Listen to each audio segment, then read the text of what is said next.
కళ్ళ ముందు ఉన్నోళ్ళ ఇలువ తెలువది ఏనాడో కాలమంతా గడిసినంక నెమరేసుకుంటారో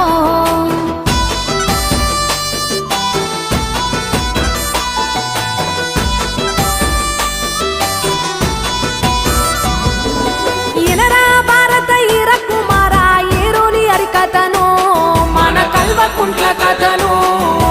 కనరా భారత ఈర కుమార నేలగన్న కలను చంద్రశేఖరన్న కథను